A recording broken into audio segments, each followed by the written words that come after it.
Hello, I am Wavdium. Welcome back to Tsukihime. But today, we have a special, bean special from Quebec. We have Clark Classic baked beans maple style, not maple syrup, maple style.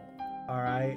It tells for dough over here to ingredients: white beans, water, sugars, brown sugar, fructose sugar, maple syrup. So there's some maple syrup, it's maple style, because they put brown sugar and other sugars in. So it's a fraud! It claims to be proudly Canadian, but I don't know if they really are Canadian. Well, it's French first, then English. So I believe it says down here. Wait, it's in French. Where's the part in English? Prepared by Aramage Chew Toron Blue Ink, Angel Quebec. There's Quebec postal code, I'm assuming. So I believe these are from Quebec, which makes the insult by having maple style and not actual maple syrup beans pretty bad, you know. But I paid $1 for these on sale, rightfully $1. Any more than that is insanity, alright? So, we'll try some now. So every time I mispronounce a word, say the wrong word, I eat some beans. I heated them up on a saucepan on the oven.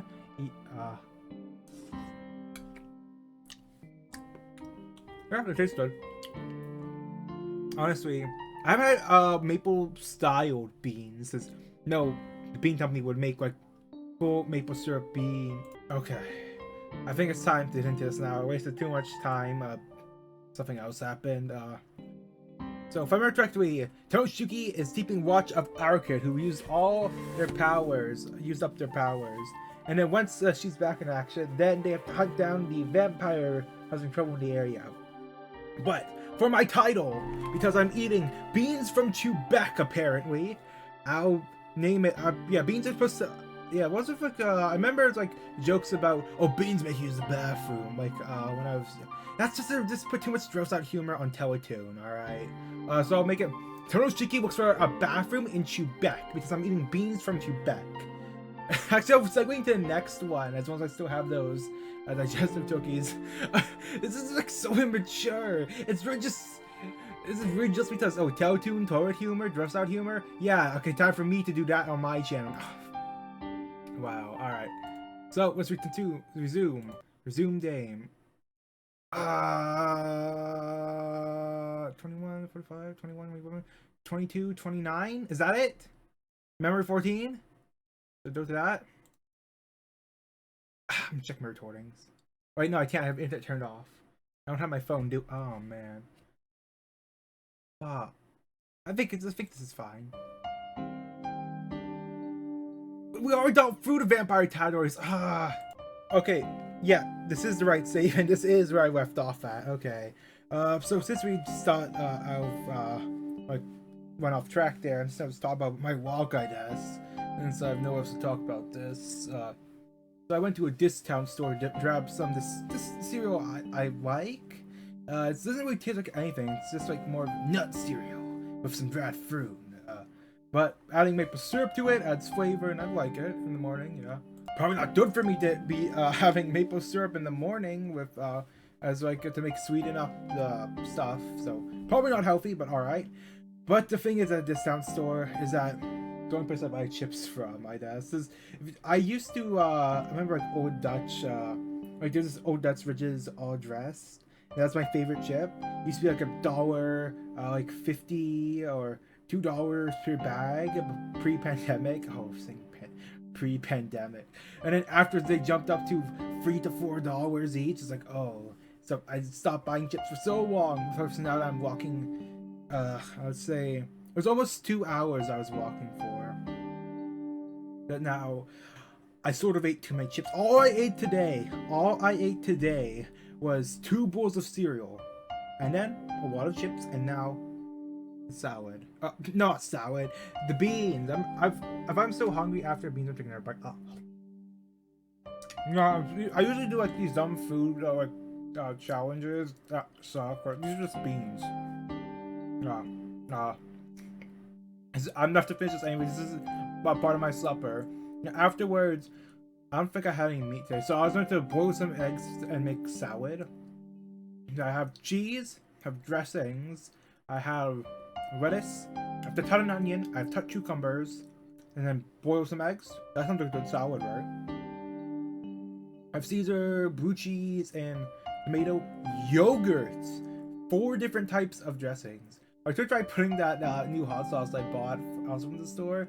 It was like $1 for some weird like bottle of hot sauce. I was like, yeah, sure. Now dip some like frozen chicken in it. If I think frozen chicken on sale, it's expensive these days. I know.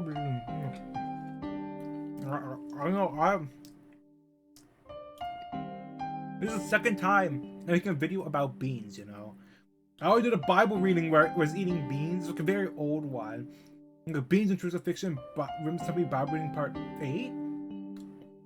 I was like Hong Wu as a child looking out to like the Tong family massacre, but I replaced that with Jesus Christ being crucified. I had like various bean companies around Hong Wu's head. It's like the beans and Truths of Fiction. No, I'll link that in this one. I made a new YouTube short based on that recently as well. All right. Although we're typically called simply vampires, we are divided into 2 main categories: those who are vampires from the start, and those who become vampires. The former are called true ancestors, and the latter are called the dead apostles. The ones you call vampires are the dead apostles.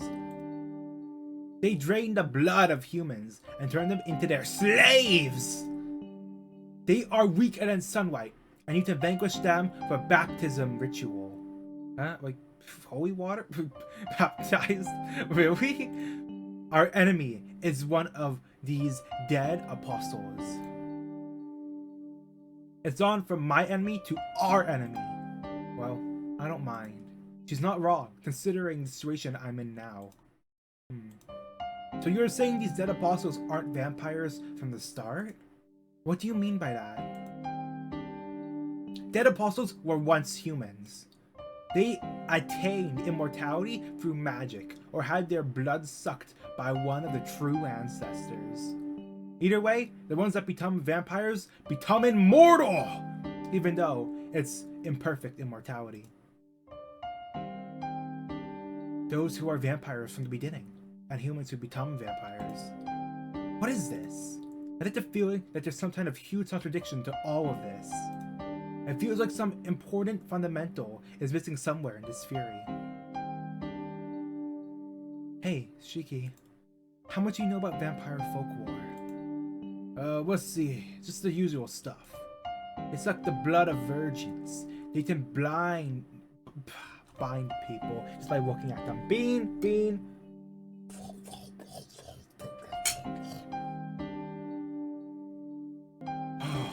Okay, I paused. So I was like chewing, eating, and drinking water afterwards. I think I still chewed too fast and didn't properly chew.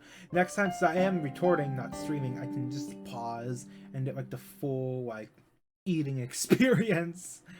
Oh yeah, so I forgot to mention on the walk. I was like, hey, why'd you say eye pain? Okay, so I mentioned before on my patch notes that my sleep schedule, I turned 6 to the heat, and then it's like really bad right now. And then I don't know why my one of my eyes is this like a lot of pain. If that happens, I'm gonna end the recording and start to just wait it out and maybe rest a bit. But it starts hurting a lot, and I think one of the eyelids near like the corner, like where like that white stuff when you wake up, like that where that stuff is, that like it's inflated a bit, like it's puffed up. I think that's all it, but usually when it's like pain, not that bad of pain, it's just like no eyelash, it's just random pain in the eye. Don't know why. Of course, I had also a lot more recent nosebleeds as well. Also spitting out blood too. The only normal blood is when I floss my teeth, alright? It's like floss once I was like, it's blood. Okay, I don't have to talk cancer about. Okay, my blood actually tastes pretty good. But no. It was back to Tsukihime after I burp. I just improper chewed some more beans. Okay. Yeah, my headphones still suck. Because now it's like sometimes one side, so you have to like wrangle the toward a bit to be both sides of them, or re-plug it in. It sucks. Alright, so bind people just by looking at them. He can turn into mist and wolves. Just the usual stuff you hear about. Yeah, that's pretty much all true. They drain the blood of virgins because one's blood cells are more pure before one has exchanged bodily fluids with others. That makes virgins most suitable for repairing the vampire's own degenerating genes. The dead apostles, the ones that become vampires, have imperfect immortality. Since they became immortal, they won't die from old age. However, they need to replenish their energy frequently, or they'll disappear. All living creatures need nutrients to be able to move, right? It's the same thing. It's just that vampires don't die from age as long as they take in the nutrients. The dead apostles suck blood because they need it to stay alive. Immortality is a strain on their originally human bodies. The genes that compose their bodies are different. When they become vampires, they begin to degenerate at an incredible rate. To make up for that, they must drain the blood of others in order to absorb genetic information and stabilize their own bodies. To a vampire, drinking blood is not like eating, but it's the minimum requirement for them to continue to exist. This sounds complex and long. I can't follow the logic, but Arusid nonetheless continues speaking. Acrusid? Arcuid.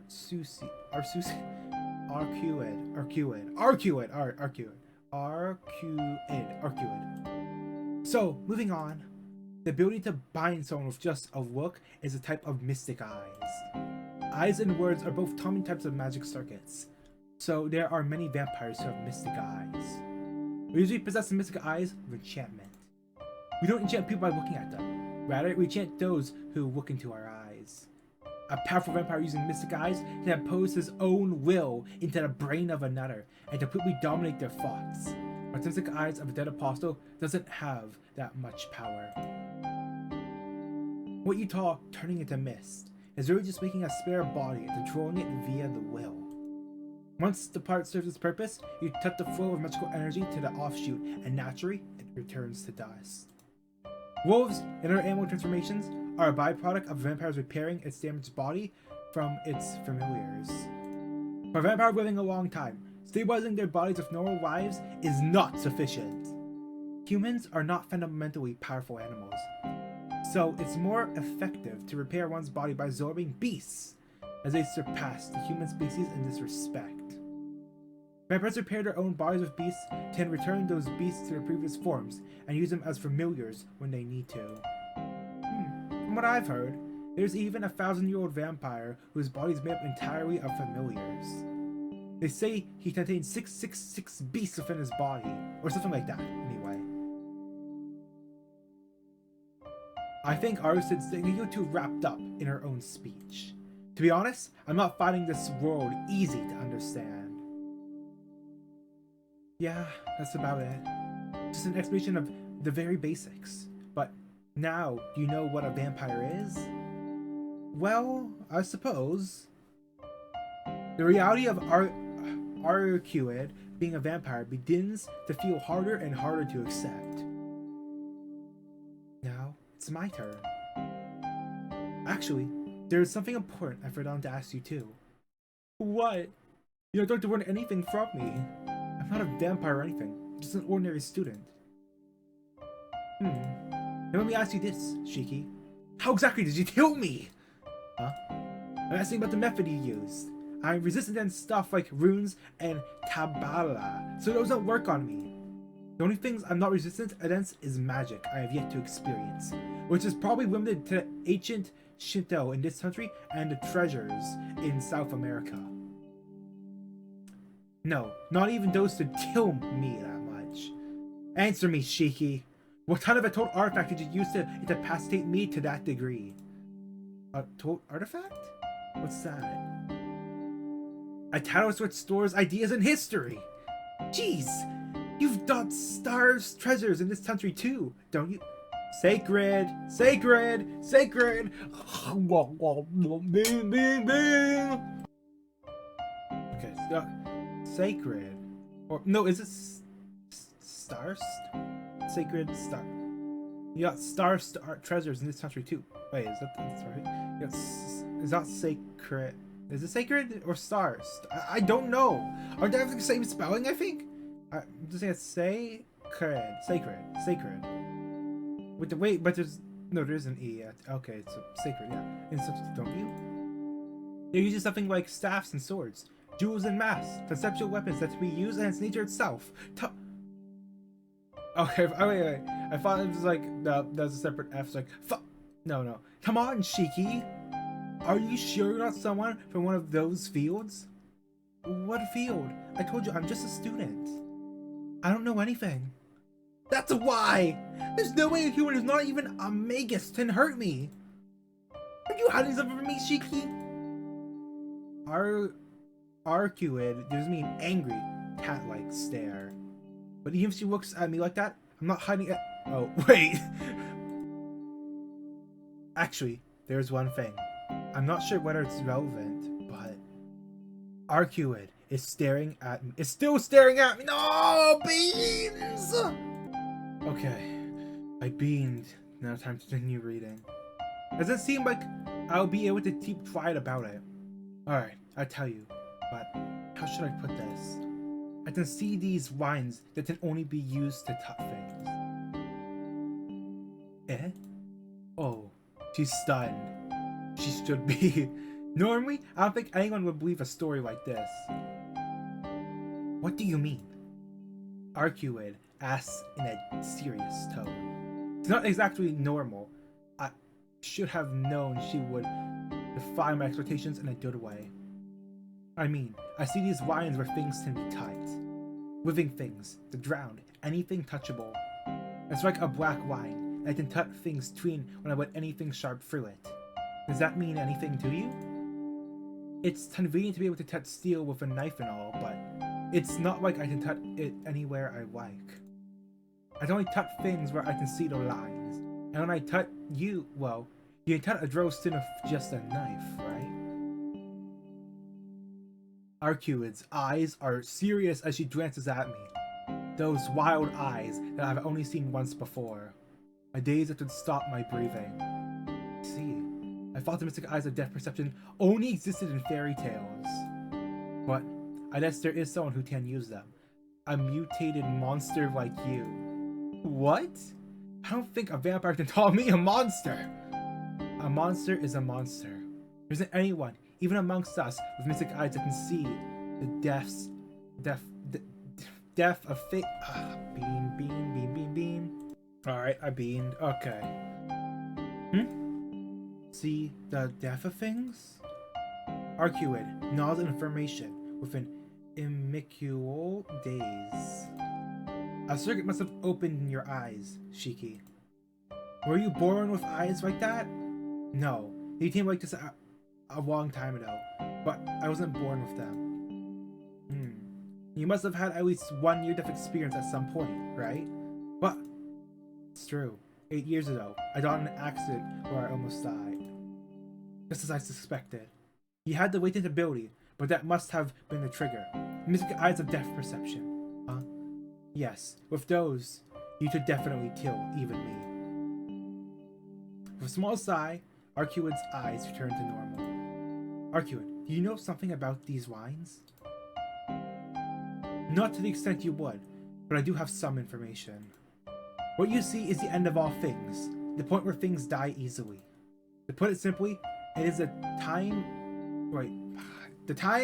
of death for everything in existence. That is, death itself. And with the bean! Alright, I refill my water. That wave's beaming. Yes, itself. I remember now. Time. When Sensei gave me these glasses, he told me something similar to what Arcuid said. But there's a subtle difference to what Sensei said and what Arcuid said.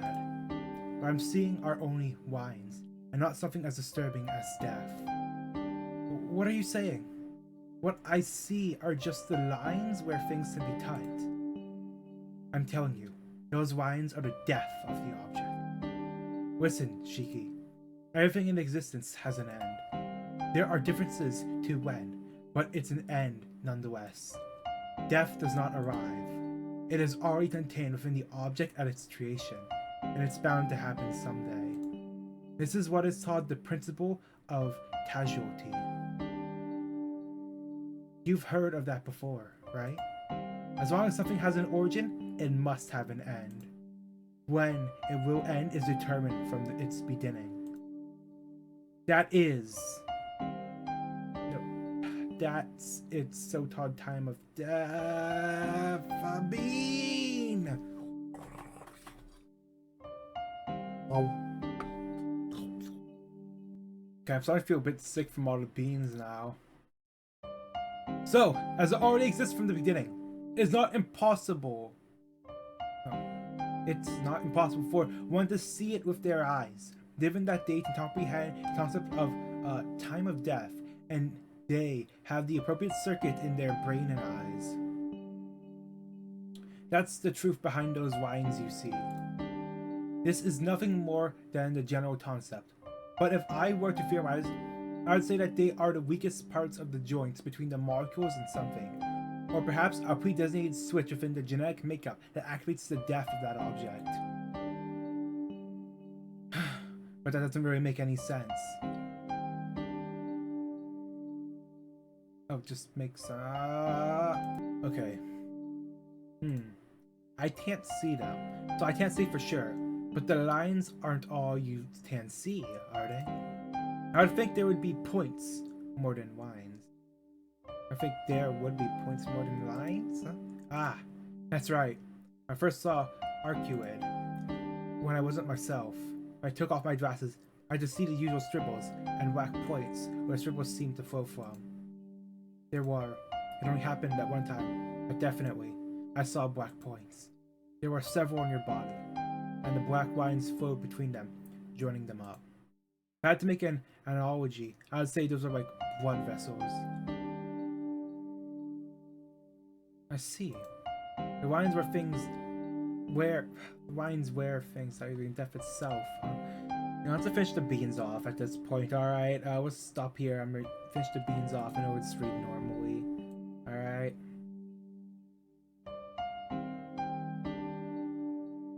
Alright, I re-beaned! This is a week later. I re-beaned, ate some more beans. Where was I? 21:45, I believe. Wait, no, that's... wait, no, that's... Wait, no, 5:21. 12... Wait, it's been 2 weeks, actually. Oh. Yeah, I believe this is it. Yeah, in death itself, huh? I'm surprised you stayed alive up till now like this. You must have a very tranquil heart, Shiki. Our kid says this philosophically. In my own way, I understand what she is saying, but I don't want to believe any of it. What? There's no way that sort of thing exists. What about me being able to see it? Well, you are seeing it. Usually when you touch a living being's neck, they die. This means it stops because you've touched it. Conversely, you can say that if you can't touch something's neck, it won't die. This is about me. Just consider it an exception. But in your case, you can ignore the cause.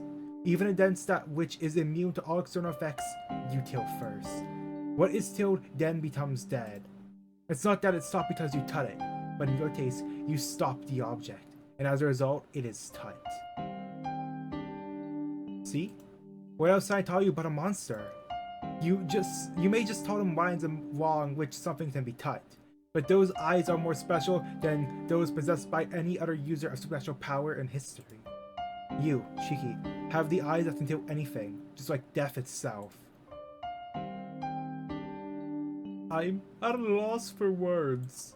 If that really is what I see, just like Arcuid is saying... No, Arcuid. Arcuid. Those black lines really are the time of death for all things. Everything around me is filled with death. So what? If it's all as you can say, I should to kill even you. Really? Now let's try it. Arcuid opens the curtains. The lights are off. The only illumination is the faint moonlight coming in through the window. Come on, it's alright. Try it, seriously. Ah, wait, could it be you can't see them with those glasses on? Are you sure about this? Take my glasses off. I want to see the lines, of course. At the same time, the room begins to wreathe with the black lines. Outside the window, the moon is white. They are difficult to see in the daytime due to the strong sunlight, but under the faint moonlight, I can even see the glow coming from the lines. Amidst them, the lines on Arcuid's body are very thin. If I don't concentrate, I lose sight of them altogether. If I hadn't been killed by you, I don't think you would have been able to see any at all, but right now, you can probably see them. You see, although I have no times of death during the night, some do appear during the day. You could kill me because it was during daytime, but you can see my time of death during nighttime now, so I've used up a lot of my energy to regenerate myself. In other words, I've lost my immortality. So, can you touch the lines on my body, Shiki? Let's see. I think I probably could, since the lines are there, but I don't think I could do it so briskly and without hesitation like that time before. I think it'd be hard. The lines keep fading in and out, so I probably couldn't do it unless you were sleeping. You can't, right? That's your biggest weak point. No matter how many deaths you can see, you need to trace the line with your own hands. No matter how weak I am right now, my athletic ability isn't so low that I'd be taught by you. I see. Come to think of it, I can't touch agile animals. That means I can't touch their bodies. In other words, even if I can see its lines, I can't kill anything that moves. Ow! I feel a stab of pain run through my head. Looking at the lines gives me a headache, just like it did when I was a child. Put on my glasses and the world returns to normal. Arcuid is staring intensely at me. What? Is there something else? No, that's not it. You can't see the lines if you put those glasses on? Yeah, I got them from someone a long time ago. My eyes first became like this. I'm only using the lenses now, but thanks to them, I can lead a normal life. Yes, I see. No matter how strong a mind you may have, your only choices when faced with death all the time would be to put out your eyes or go mad. Saying that, Arcuid comes closer. Hey, can I take a look at them? No! These are important to me. I'm not handing them over to you. Come on, I'm not going to break them. I'm going to look at them. Arcuid creeps closer. I have the feeling she wouldn't be adverse to getting them by force. I have a bad feeling about it, or fine, just for you a bit. I mean, they seem more knowledgeable about it. I feel like having them take a look would be... I can't save here. Yeah, if they're more knowledgeable, they'll give some more information about them, which means better, because this is the first playthrough. Getting more information feels like it would be ideal here. Arcuid doesn't look like she's going to give up. Fine. Give them back as soon as you're done looking. Sparkle. I hand her my glasses. Arcuid stares intently at the glasses, and it looks at me with frightening eyes. Shiki, is the person who made these glasses in this city right now? I don't think she is. It's been 8 years, and it seems like she was only here for a week. I see. That's good. I don't have to deal with well, it's probably safer not to deal with Blue in the first place anyway. Arcuid retreats to her thoughts. Arcuid, you know Sensei? I mean, the person who made these glasses? I know her. A sorceress. She is one of only 4 of her kind. These glasses are truly a masterpiece. Even I can't break them. Arcuid's face grows even more serious. Wait, you were going to break them? Did I say that part out loud? I knew it. You were going to break them after all. I retrieved the glasses from Arcuid. Jeez, you're the one who just said I couldn't stay sane without these glasses. Or do you want me to go crazy? That's not what I meant. I just didn't like how you treasured them so much. Hey, listen, you! Jeez, somebody please tell me how a mind like hers works. It's true, my memories of Sensei are precious to me, but more importantly, I can't live without them. If I were to see the lines 24 hours a day, I think I'd die from the headache before I went mad. I suppose there must be a strain on your brain from being able to see death. Yeah, there's definitely some kind of reason for those eyes of yours, but this is all I can tell you for now. If we get the chance later, I'll go over it in a little more detail. That's alright. I'm not into long stories anyway. Is that so? Personally, I enjoy talking to other people. Arcuid does a carefree laugh. It really does seem like she enjoys doing nothing more than talking. I've been reading like the statistics for the past over hour of gameplay, you know. Oh, pardon me. I just ate a can of beans. I'm gonna do some headphone maintenance. Night descends. Arcuid sits on the bed, and we both stare absent-mindedly at the clock. It's past 4 in the morning. About an hour until dawn. Just one more hour? Nothing out of the ordinary has happened up till now, and Arcuid shows no signs of tension. We are surrounded by complete tranquility. Somehow, I'm beginning to believe that tonight might just end like this. Hey, Shiki. Arcuid tells me then. What? I don't have anything else to talk about. Really? But it's such a waste not to talk. Not that we are in a situation like this. Now that we are in a situation like this. Listen, how many hours do you think I've had to put up with your nonsense talking? 6 hours! That's making me more tired than keeping watch. Arcuid gives a dissatisfied glare. That's right. For some reason, Arcuid has been talking to me for 6 hours straight. I told her she should sleep if she was feeling weak, but she replied with, "It's more fun to talk." So in the end, we ended up facing each other and talking the whole time. I just don't know what she's thinking. To top things off, I'm hungry. Well, I'm not hungry, Tohno Shiki. I just had a can of beans, and in the previous recording, I also ate a can of beans. That's 2 cans of beans in the Wavium lore. Come to think of it, my last meal was breakfast, so I haven't eaten anything for a whole day. Why don't you eat something if you're hungry? We're in a fancy hotel, after all. You can just call room service. That's okay. I'd lose my sense of tension if I filled my stomach now. More importantly, shouldn't you be getting something to eat? We can, but you aren't sleeping, so at least get something to eat. If you're not going to eat, then neither am I. Normal food is meaningful in its own way, but it's boring to eat by myself. Normal food? There's nothing no more special about... Ah, wait. Arcuid is a vampire. As opposed to her, food would mean drinking someone's blood. Or is there? I guess being a vampire, you wouldn't usually consume much except blood. Doesn't look like it, but Arcuid is a vampire. She says vampires need the blood of humans to survive. Then, just how many people has she drained blood from, and how many people has she killed before? I sneak a trick glance at her face. I can't imagine. Even though I know she's a vampire, for some reason, I can't imagine her sucking anyone's blood. What? Is there something on my face? She meets my gaze, and I quickly look away.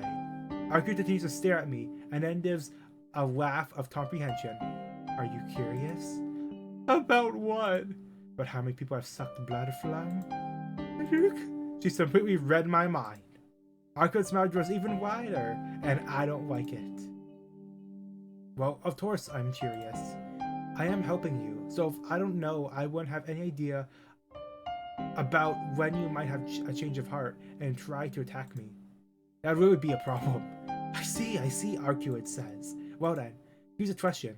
How many people's blood have I sucked so far? She rises lightly up from the bed and walks to the window. How many people? That's... Arcuid gives a cheerful smile and suddenly looks in my direction with an air of delight. Damn it. It's obvious that she's trying to provoke me. Fine, I'll answer. Let's see, it has to be in the hundreds? Sorry, you're off.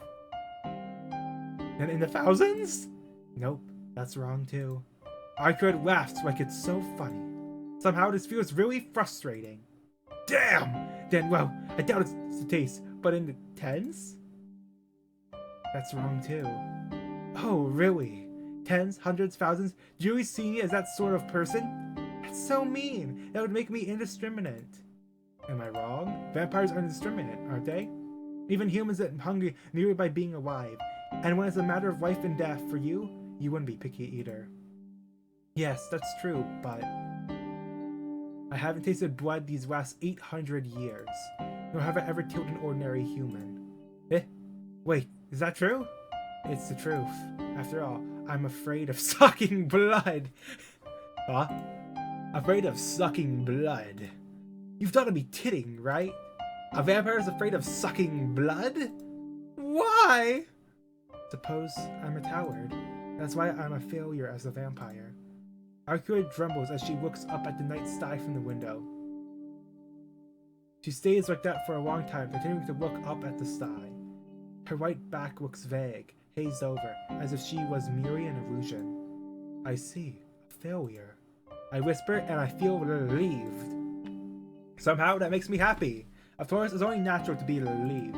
Because now I know that the person standing before me isn't some kind of vicious, evil being. For now, if I were to believe what she says, I won't just be killed by her at random. Alright. So, I'm safe. I'm safe, but I feel like that's not the only reason I'm relieved. Damn it, what's wrong with me? Being relieved over something like this, how can I be happy over something like Arcuate being a failure? Haha! Suddenly I feel faint dizziness. Shiki? What's wrong? You were sweating an awful lot. No, just that this twinge of pain in my head. There's something with a shock as I replied to Arcuate. The window behind Arcuate. Beyond the glass within the city streets sits sunken in the darkness of night. A blue troll is looking in my direction. That's... I do no more to its dim figure through the window.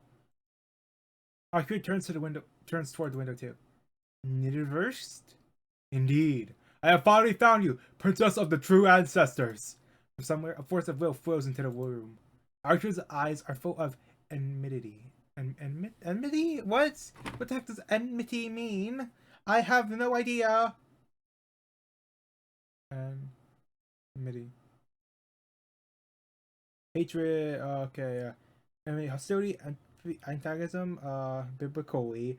Hostility to take as opposition, okay. Outside the window, the troll gives a loud, high-pitched scream. This is it! I am heading there right now! The blue troll flies off. All that remains is the dark of night and the bright moon. Suddenly, boom! The heavy noise the room shakes violently. No, to be more precise, the entire hotel shook from that impact. What the hell? I get up from the bed.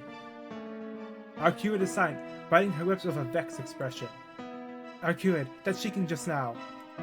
Yet she has an answer. Say something! That wasn't an earthquake, was it? I had to guess, it felt more like someone had driven a large dump truck into the hotel lobby at full speed. It was that kind of impact. Arcuate! Just an answer. Frozen close to me, I hear noises from downstairs. Arcuate's face is grave. He said she was powerless right now. That's probably why she's not saying anything. Our time passes by. 2 minutes. So 2 minutes after the impact, the hotel's awfully quiet. Arcuate remains silent and still, just biting her lip, as if withstanding something. I see a trail of red slowly flowing down from her lip. Arcuate! Is she worried? Frustrated? She remains still, almost as if she's embracing herself, bearing with something. She said she wouldn't leave the room. Then, what am I here for? Let's check what's happening outside. Just keep watch. Probably for the best that it's the bar to protect them, right? As long as Arcuate is unable to move, Brownie going outside would be dangerous. Gripping the knife with one hand, I hold my breath. Arcuate is silent too. She looks like she's being careful of what's around her. The floor below is being noisy. Perhaps the shock woke up the desk, and maybe they're complaining to the hotel people. It's still 4 in the morning, but even so, the noise is as loud as that kind of a festival. As that of a festival. Even that falls silent a few minutes later. The noise disappears, a sickening silence. The light's still out. Same time, sound of countless things hitting the door. Are you prepared, Shiki? Arcuate whispers in the dark. Prepared for what? I don't even have to ask her.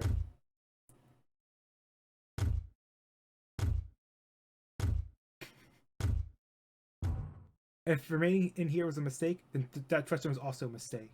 I turned toward the door as the sound of it breaking. No sound escapes from my mouth. As I turn around, bright white teeth fill my vision. A giant maw capable of consuming me whole. Somehow, able to tell me it's the jaws of a shark. Fresh blood spills everywhere. The thump or remains of my body falls to the floor. What falls is my head. Everything below my face is consumed in one bite. That is the last scene I ever... What? What do you mean, end? Wait, we knew someone was done for the door. We take Cell Sensei's lesson? Teach me Cell Sensei! Bonjour!